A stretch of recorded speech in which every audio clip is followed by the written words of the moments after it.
নমস্কার, আমি শ্রী বাদশাবাউল শাস্ত্রী। আজকে একটা ছোট গল্প বলবো।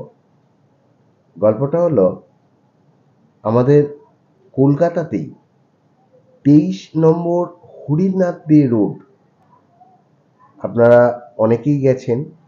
ঠিক যেখানে হোমিওপ্যাথি মেডিকেল কলেজ আছে, সাদা মতন বিল্ডিং একটা আছে, তার পাশেই একটা সরু গলি। সেই গলি দিয়ে ঢুকলে আপনারা দর্শন পাবেন মা শ্যামা সুন্দরী মন্দির। অনেকে হয়তো শোনেননি।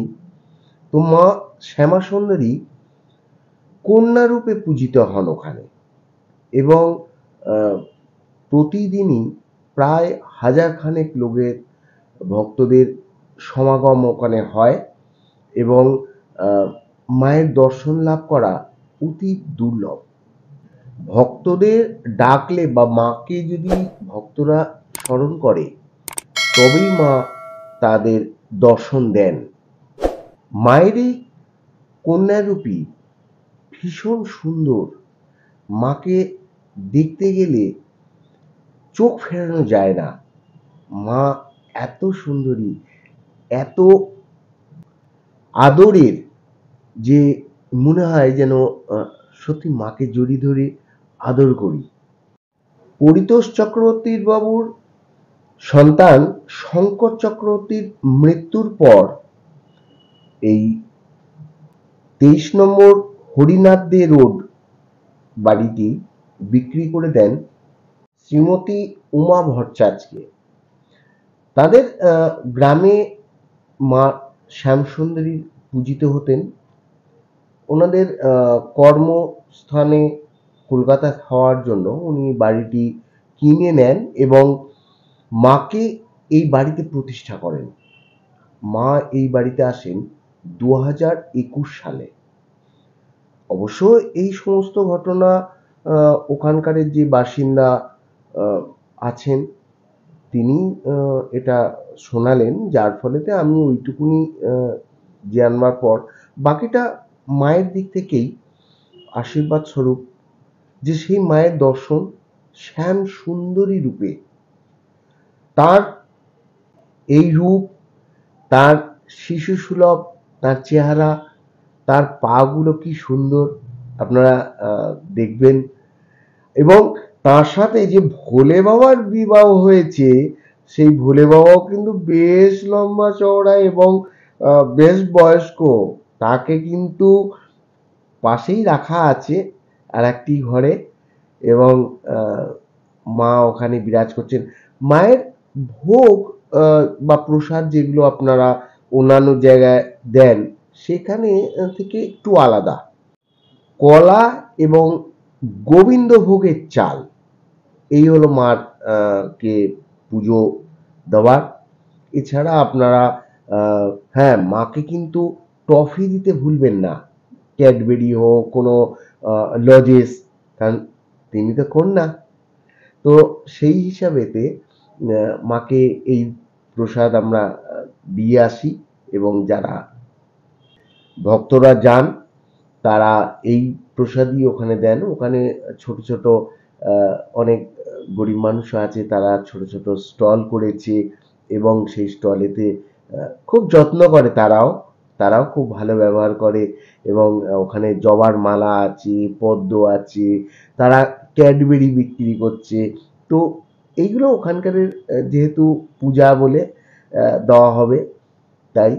কিন্তু একটা জিনিস ওখানে বড্ড মানে জল কাদার নোংরা আছে, যার জন্য মায়ের শাড়িও পর্যন্ত যেটা পরা রয়েছে সেটাও কিন্তু বেশ একটু উঁচু করে পরানো রয়েছে, যাতে মার পায়েও কাদা মাটি না লাগে। মায়ের কৃপায় হয়তো এই রাস্তাগুলো ভালো হয়ে যেতে পারে। সমস্ত ভক্তরা আসে, এবং যেদিনকে অমাবস্যা হয় সেদিন তো পুরো দিনই মন্দির খোলা থাকে, আর সেখানে সারা দিন ধরে ভক্তরা পূজা দেয় এবং প্রচুর ভিড় হয়। সকালের দিকে 1টা পর্যন্ত মার ভোগ দেওয়া হয়, এবং মাকে পূজা দিতে পারে দর্শনার্থীরা। ভক্তরা আবার বিকেলে 4টে থেকে সন্ধ্যা 8টা পর্যন্ত ভক্তরা মায়ের দর্শন করতে পারবে। 6:30টার সময় মায়ের আরতি হয়। কি অপূর্ব সেই দৃশ্য! যাবার জন্য রাস্তা আপনারা পাবেন হচ্ছে শিয়ালদা থেকে আপনারা বাসে কিংবা বিধাননগর থেকে বাসে আপনারা যেতে পারেন the Calcutta homeopathic medical college ও হাসপাতাল। আপনারা এই ঠিকানাতেই যাবেন এবং এই স্টপেজে নেমে যাবেন। যারা শিয়ালদা দিয়ে যাবেন তারা রাস্তার এই পারে আসবেন, আর যারা বিধাননগর দিয়ে যাবেন তারা তো সেই রুটেই নামবেন। ঠিক তার পাশে গলি, কলকাতার জীবন্ত মা কালী আপনারা দর্শন করুন, আপনাদের অবশ্যই ভালো লাগবে। মার কাছে প্রার্থনা করুন আপনার জন্য এবং সবার জন্য। আস্তে আস্তে একটা কথা বলে দিচ্ছি, সেটা কিন্তু একদম সিক্রেট।